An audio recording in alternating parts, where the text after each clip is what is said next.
말씀 함께 나누겠습니다. 요한복음 11장 말씀. 신약성경 요한복음 11장 말씀 함께 나누도록 합니다. 네, 한 절씩 교독하겠습니다. 21절로 26절까지 말씀만 읽습니다. 마르다가 예수께 여짜오되 주께서 여기 계셨더라면 내 오라버니가 죽지 아니하였겠나이다.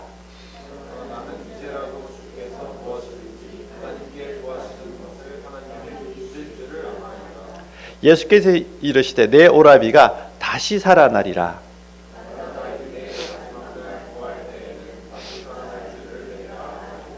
예수께서 이르시되 나는 부활이요 생명이니 나를 믿는 자는 죽어도 살겠고 무릇 살아서 나를 믿는 자는 영원히 죽지 아니하리니 이것을 내가 믿느냐. 아멘. 오늘은 요한복음 11장 말씀을 중심으로 해서 나는 부활이요 생명이다, 이런 제목으로 함께 하나님의 말씀을 나누기 원합니다. 이 인류, 우리가 살고 있는 우리 자체가 죽음이라고 하는 것은 숙명이죠. 누구도 단 한 사람도 피해갈 수 없는 어떤 그런 것인데, 이 죽음의 문제를 다루죠. 우리는 다루지 않습니다만 오랜 고대인들로부터 사실은 이 죽음에 대한 문제들을 많이 다루었고 그것을 해결하기 위한 여러 가지 방법들을 또 생각했고 합니다. 근데 죽음이라고 하는 것이 현대인들에게는, 요즘 시대에는 과학 문명 시대가 되면서 이제 현대가 되면서 요즘은 죽음을 외면하는 시대에 들어와 있습니다. 그렇지만 죽음을 우리가 거부하고 조금 이제 생각하지 않으려고 하고 뒤로 밀쳐내고 하지만, 그렇지만 죽음은 우리 곁에 와 있고 또 우리에게 어느 순간 다가오기도 하는 것이 죽음입니다. 죽음을 싫어하기 때문에 죽음 자체를 싫어하는 것도 있지만 그것 자체를 생각하는 것조차도 사실은 싫어하죠. 그래서 자꾸 이제 우리 죽음이라는 것을 멀리 하려고 하기 때문에 죽음에 가까우신 분들도 사실은 사회로부터 격리를 시키죠. 그러니까 우리 나이가 드셔서 이제 죽음을 앞두시고 사회활동이 어려우신 분들은 격리를 시켜서 요양원으로 보내셔서 거기서 우리 살아있는 건강한 사람들하고는 격리를 시키고, 이게 조금 신학적인 비판이 되겠습니다만, 격리를 시키고 우리는 그냥 죽음을 생각하지 않도록, 연상하지 못하도록 하는 효과를 만들고 있기도 한 거죠. 그래서 요양원에서 요양보호사들이 혹은 요양병원에서 하시다가 이제 그 다음 단계로 이렇게 넘어가는 이런 것들이 되고 있습니다. 우리나라는 장례식장 관련된 이런 시설들에 대해서는 일종의 혐오 시설이라고 갖다가 붙이잖아요. 그래서 우리 뭐 가까이 오는 것 자체를 다 거부하고 거절하고, 그래서 다 장례 시설들은 산 속에 있거나 멀리 시골 어디 한적한 곳에 있는 것들이 사실 있죠. 이제 우리가 이렇게 하는 것들, 이것 자체를 거부하고 거절하고 뒤로 밀쳐내고 하면서 사람들은 이 죽음에 대한 불안감을 되도록이면 상기시키지 않으려고 하는 것이 현대 사회의 모습이라고 할 수가 있습니다. 그렇지만 저도 그렇고 가끔씩 누군가의 죽음의 소식이 들려오거나 혹은 나이가 조금 더 들어서 건강이 조금 안 좋거나 뭐 이런 상황이 되게 되면 죽음의 공포라고 하는 것이 우리 마음속에 이렇게 솟아나오기도 하고 하는 것들을 보게 됩니다. 최근에는 저희 지난해도 제 동기 한 목사 한 분이 별세를 하시고 하나님 품으로 가셨고, 며칠 전에는 헝가리에서 목회를 하던 제 친구가 갑자기 또 이렇게 하나님께로 가는 이런 일들이 있었는데, 우리는 하나님께로 가면 좋을 것 같다 이런 생각도 드는데 이게 또 너무나 또 큰 슬픔이기도 하죠. 충격적인 소식이기도 하고 이런 것들을 이제 접하고 있습니다. 그래서 저도 우리 동기들이 가끔 농담 삼아서 이제는 언제 죽어도 안 이상해, 뭐 이제 이런 저희 나이가 이제 그런 정도가 되지 않았는가 하는 생각이 듭니다. 요즘은 그래서 이제 죽음 자체를 거부하기 때문에 되도록이면 건강하게 하려고 하고, 또 노화 자체를 안티에이징이라고 그러죠. 노화 자체로 죽음으로 다가가는 과정 자체를 지연시키려고 하는, 그래서 노화 자체도 안티에이징, 하려고 하는 그런 문화들이 많이 생기고 있죠. 그래서 요즘 여러 가지 이제 프로그램들도 많이 있는 것 같아요. 브라이언 존슨이라고 하는 유명한 사람인데, 이분은 바이오 해킹이라고 하는 것을 하는데, 나이가 드셨는데 이분은 돈을 엄청나게 들여가지고 젊은이의, 우리 저 20대 결혼 전에 있는 20대 막 이런 젊은이들의 피를 수시로 수혈을 해요.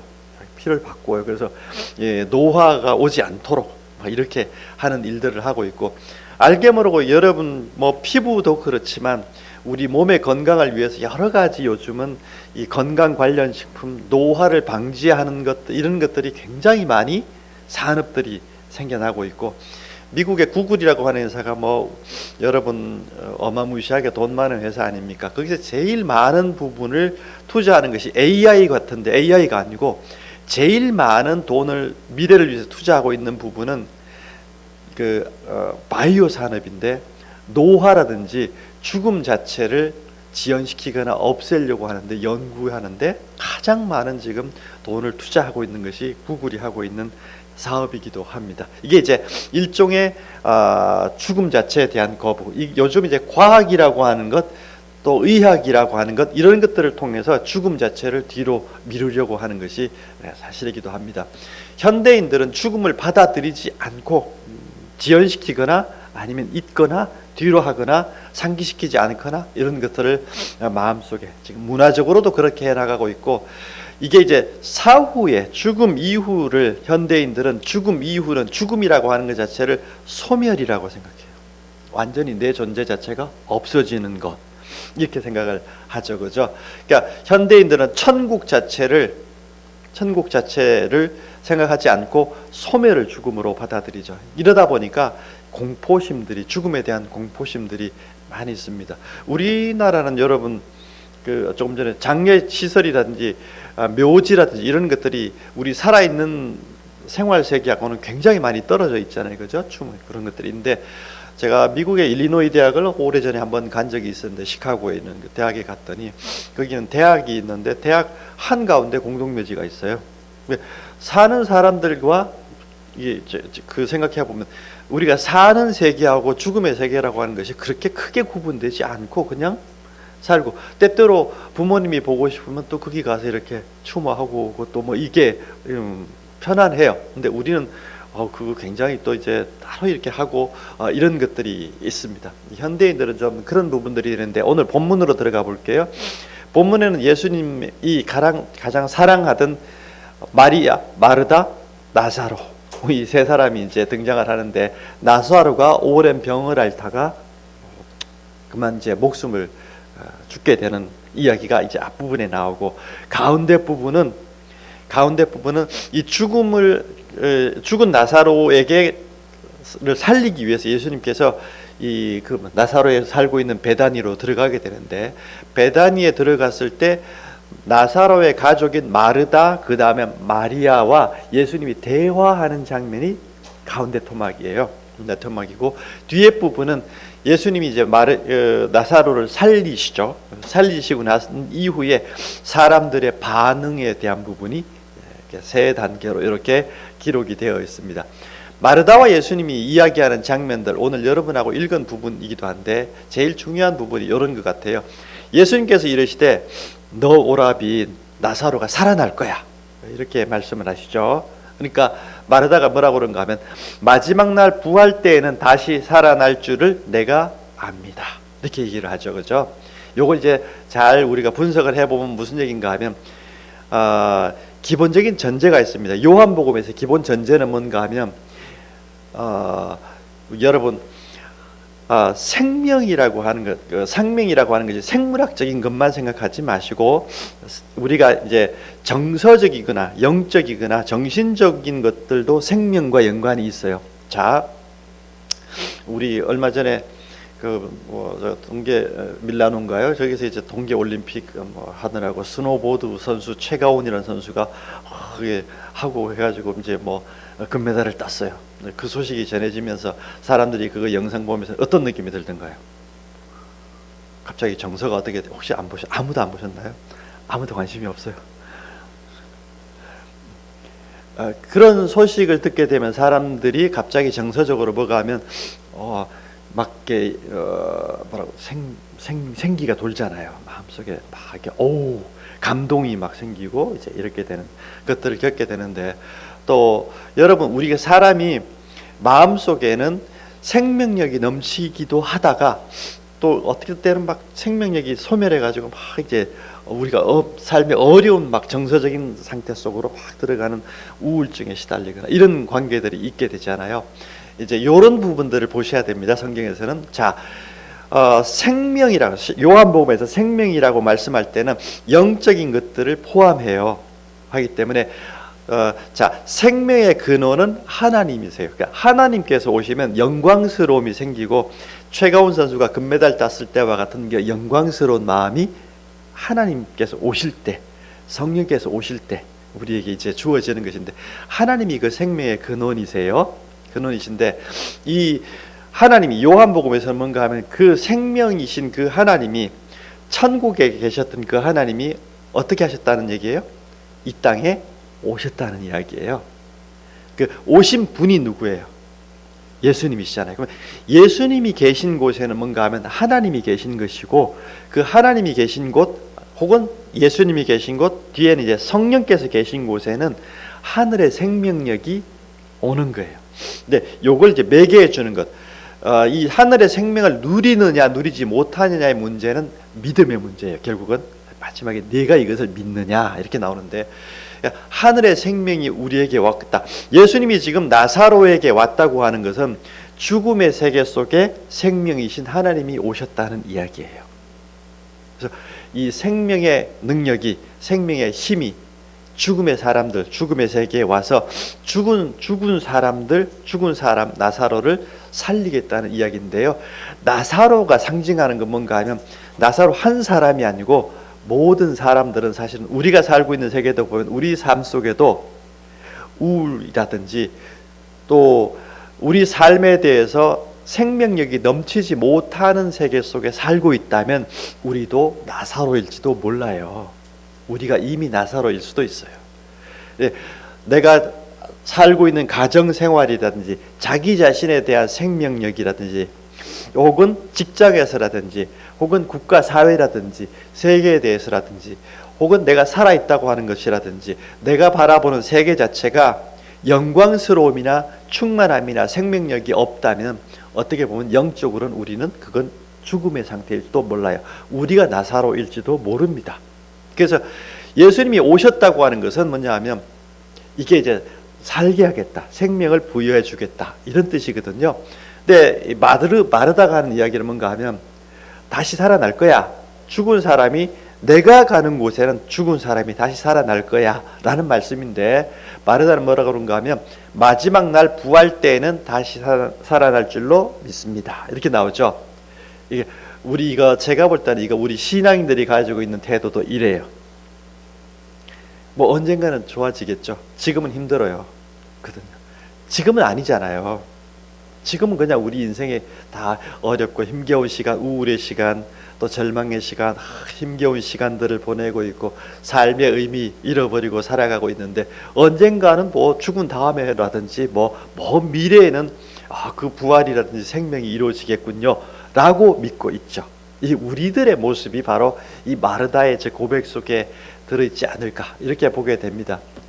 제가 볼 때는 우리가 생명, 부활에 대한 것들, 이런 것들이 어렴풋함 속에 있지 않는가 이런 생각, 막연하고 우리 인격화되지 못한 부분들이 있고요. 그래서 이런 생명이나 부활에 대한 이야기들은 책 속에 있거나 목사님이 가끔 강대상에서 하실 때나 그러고, 현실 속에서는 아니에요. 내 현실은 그냥 내 현실이에요 이렇게 나오잖아요. 그래서 우리가 예배 끝나고 가면 현실은 또 현실로 돌아가서 다시 힘겨운 시간이 다시 찾아오고 이렇게 되잖아요. 근데 예수님은 일관되게 믿는 자들은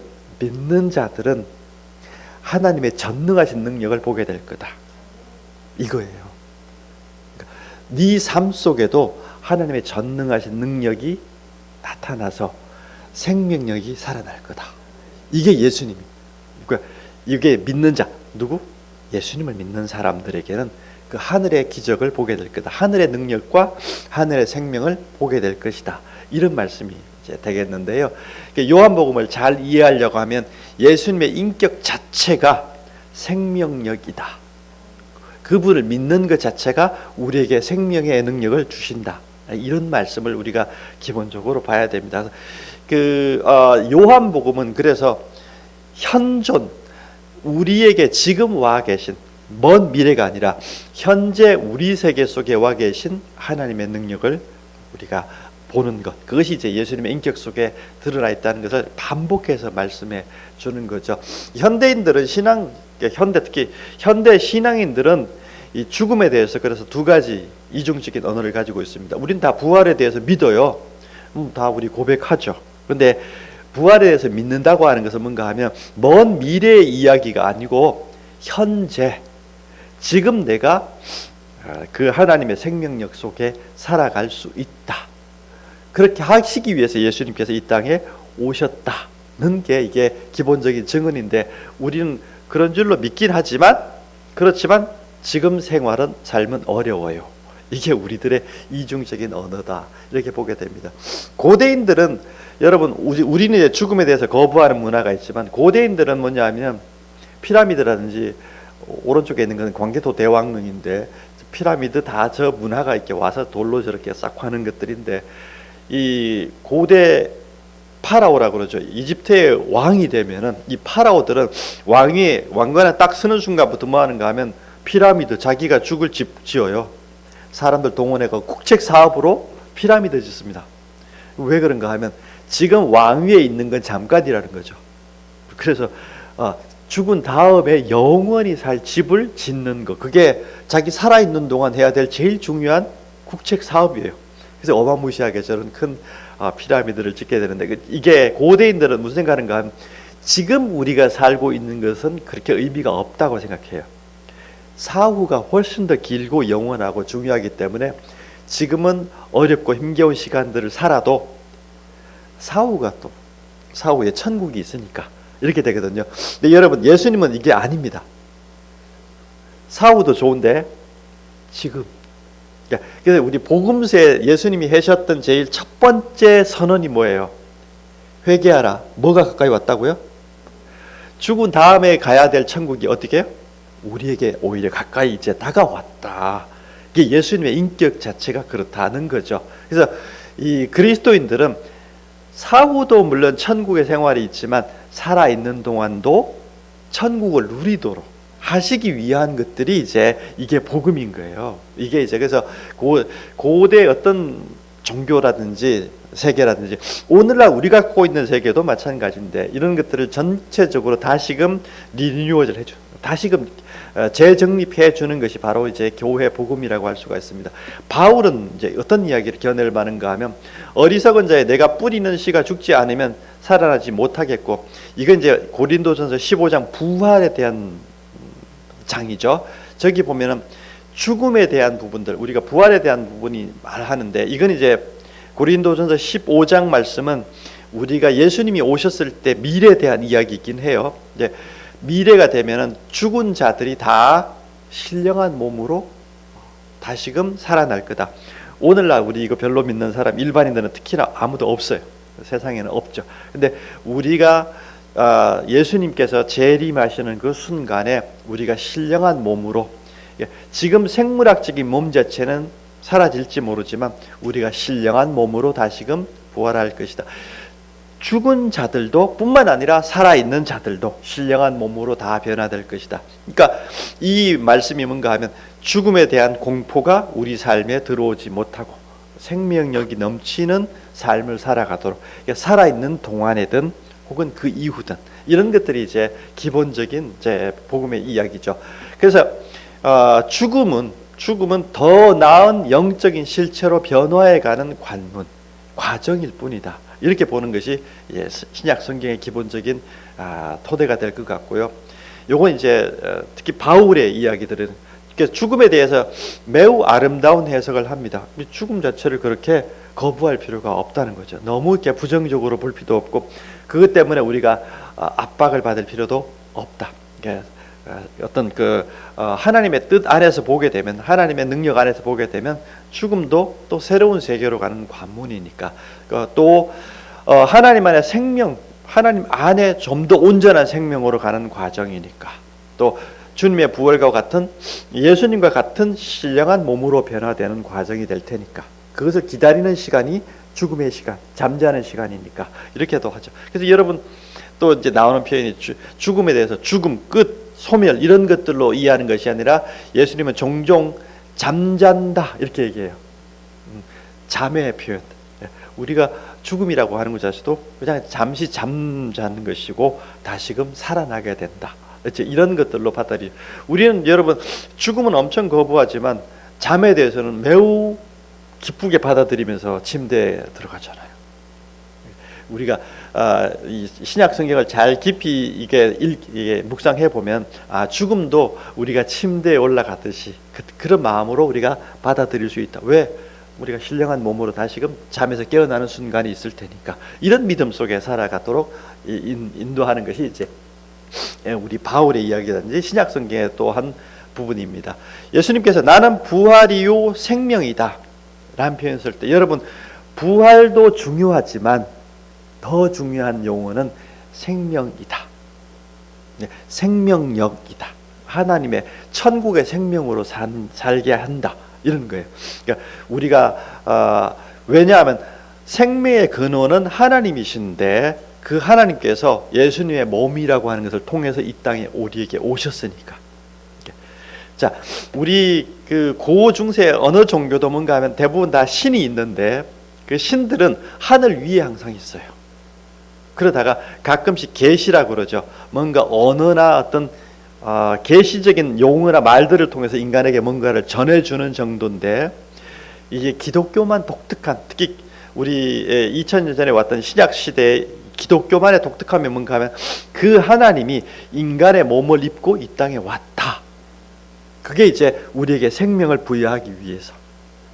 이제 이 역사가 이제 신약 성경, 특히 예수님에 대한 이해라고 할 수가 있고, 예수님은 그래서 하나님의 생명이 우리 삶 속에 현존하는 것, 그러니까 믿는 자들에게만 얘기돼요. 믿는 자들에게 현존하는 것이 예수님이고, 그 예수님이 우리에게 지금 와 계시다고 하는 것, 그 예수님이 보내주신, 지금은 성령께서 또 와 계시다고 하는 것을 믿는 사람들은 그 생명력 속에 우리가 살아갈 수가 있습니다. 그래서 그 간격은 백지안장인데, 믿느냐 아니냐의 문제가 개입되어 있지만, 우리가 믿는 자들에게는 하늘의 생명을 지금 살아있는 동안 누릴 수 있다 하는 것이 복음의 내용이라고 할 수 있을 것 같습니다. 그래서 요한복음 그다음 마르다 이야기 다 하면은, 내가 부활이요 생명인데 나를 믿는 사람들은 어떻게 해요?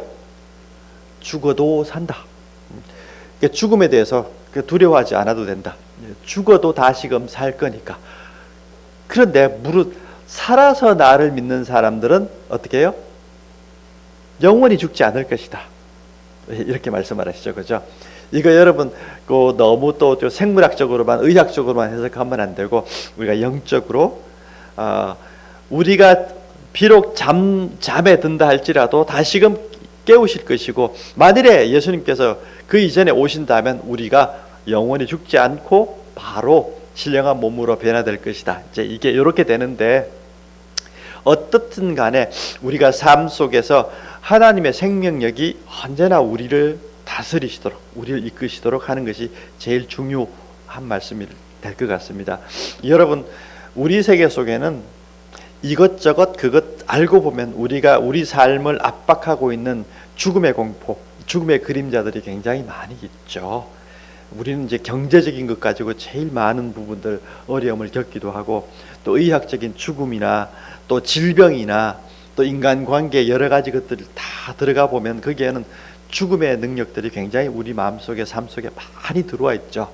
근데 그건 이제 우리 마음속에 하나님이 크게 자리해야만 다시금 회복할 수가 있고, 예수님을 잘 영접하고 예수님과 더불어 또 성령 안에서 교통하는 이런 과정들을 통해서 우리가 다시금 하늘의 생명을 누리면서 살아갈 수가 있게 된다 하는 말씀이 될 것 같습니다. 예수님은 이 땅에 오신 하나님이세요. 그 하나님이 계신 곳에는 생명이 있죠. 항상 하나님은 항상 코스모스 질서와 빛과 생명을 더해 주셔서 창조하셨던 그 하나님께서 우리에게 생명력을 더해 주시죠. 나를 믿고 죽은 사람은 하나님의 품 안에 이미 있는 거예요. 잠시 그렇지만 잠든 것이다. 살아있는 동안에 하나님을 믿는 사람들은 이미 하나님의 품 안에 있는 것이고 생명력 속에 살 수 있다. 그것을 항상 믿어야 된다. 그리고 믿는 자에게는 삶과 죽음의 경계란 사실은 크게 의미가 없다. 살아있는 것. 그래서 여러분, 우리 인생에서 제일 큰 그 공포심이 사실은 죽음에 대한 문제들인데, 우리가 이 성경에 들어가서 잘 이 말씀들을 묵상하고 믿음의 세계로 넘어가게 되면 이게 죽음 자체가 우리 인생에 그렇게 큰 압박을 가하지 않는다. 우리가 이런 말씀이 될 수가 있습니다. 내가 믿으면 하나님의 영광을 보게 될 것인데 내가 내게 말하지 않았느냐. 하나님의 영광을 본다고 하는 것은 생명력으로 충만한 상태를 이야기하는 거죠. 그것이 이제 예수님을 믿는 사람들에게는, 그래서 이 충만한 영광이 있을 때 죽음이라고 하는 것 자체가 나에게 힘을 발휘하지 못하고 이렇게 되는 상태를 말씀해 주시는 것이죠. 살아있는 동안 하나님의 죽음과 삶의 죽음, 삶과 죽음에 대한 문제를 이렇게도 정리할 수 있을 것 같아요. 살아있는 동안은 하나님께서 이미 오셨고 우리를 하나님 품 안으로 이미 이끄셨어요. 그러니까 믿는 자들은 하나님의 생명의 품 안에 있는 거죠. 오른편에 오른품. 죽음은 뭔가 하면 잠시 이쪽에 있던 내가 이쪽으로 가는 거. 하나님의 오른쪽 품에 있다가 왼쪽 품으로 옮겨가는 거. 이런 것들이 삶과 죽음을 정리해 이렇게도 표현할 수 있을 것 같습니다. 믿는 자에게 삶의 시간, 죽음의 순간은 모두 사실은 하나님의 영광 안에 있습니다. 하나님의 영광 안에 있어요. 그러니까 우리가 공포심이나 두려움을 우리에게 주는 것들, 이런 것들이 아니라 하나님의 영광스러움과 하나님이 주시는 기쁨과 하나님 주시는 평안 속에 살아가게 하는 것, 그것이 이제 우리에게 주시는 하나님의 복음이라고 할 수 있을 것 같습니다. 나는 부활이요 생명이다 이렇게 선언해 주셨는데요. 중요한 것은 죽음의 힘, 우리 인생을 짓누르고 있는 다양한 형태의 죽음의 힘이 있어요.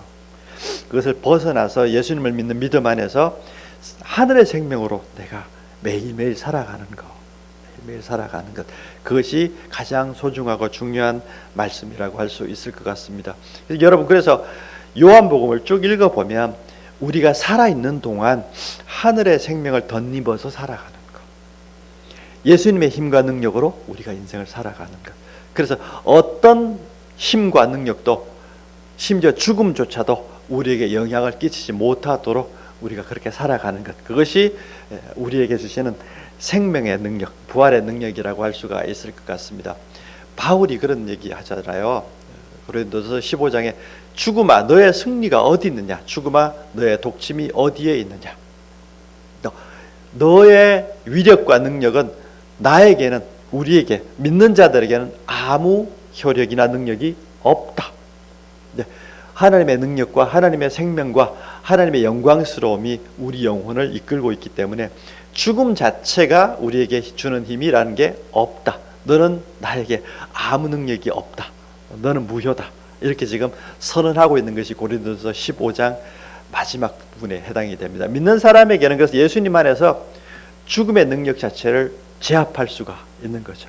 내 힘이 아니고 하나님의 능력으로, 하나님 주시는 능력 안에서 우리가 이런 능력과 힘 속에 살아갈 수가 있게 된다는 말씀이 될 것 같습니다.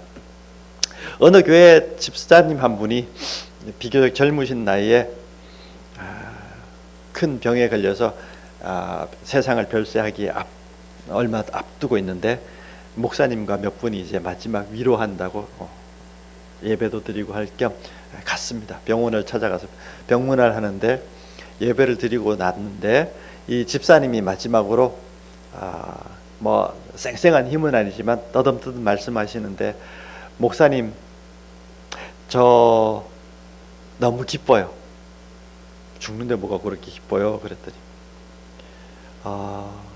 제가요 이 땅에 지금 있다가 이제 천국으로 이사를 가는 거잖아요. 그러니까 저는 전혀 슬프지 않고 기쁘게 이 순간을, 이 시간을 맞이할 수 있을 것 같아요. 더 온전하게 하나님의 품에, 또 하나님 나라로 이사를 갈 거니까 제가 그렇게 맞이할 수 있을 것 같아요. 이렇게 위로를, 오히려 그분이 목사님과 함께 하신 분들을 위로해 줬다는 그런 일화도 전해지고 있는데요. 이런 것들이 이제 물론 우리가 삶과 죽음의 경계를 넘는다는 것은 간결하고 쉬운 일들은 아니겠죠. 그렇지만 우리가 그것을 좀 편안하게 살아있는 것들도, 혹은 죽음도 편안하게 하나님의 능력 안에서, 하나님의 생명 안에서, 또 하나님의 지키시는 손길 아래서 우리가 이런 것들을 받아들일 수 있으면 좋겠다 하는 생각이 듭니다.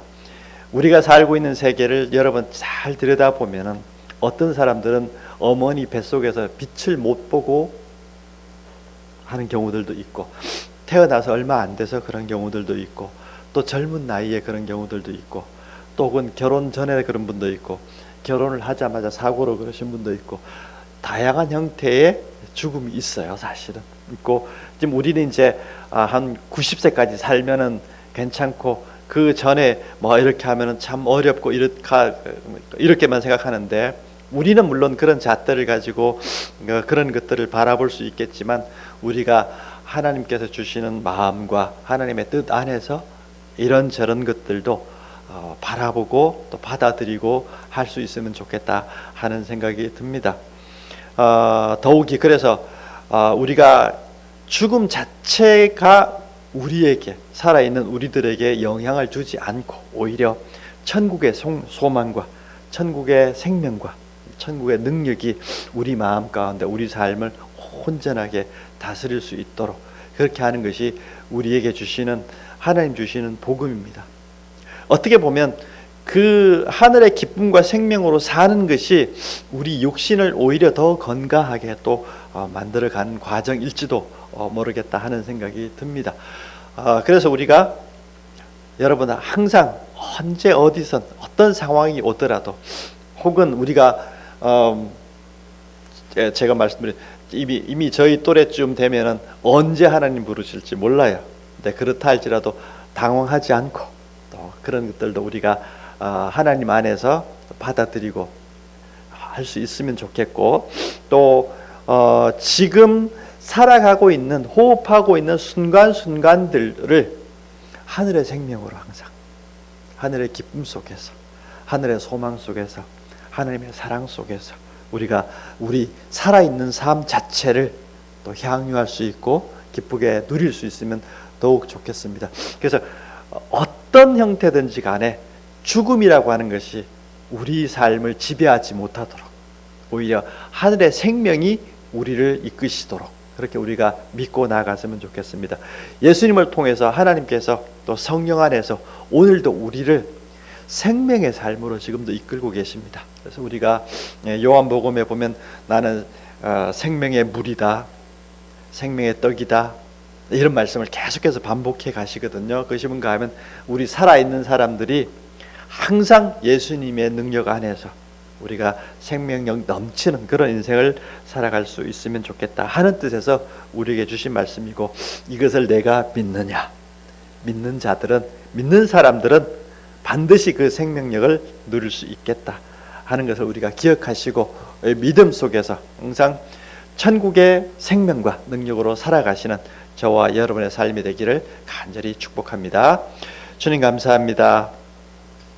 오늘 부활이요 생명이신 예수님에 대한 말씀을 함께 나누었습니다.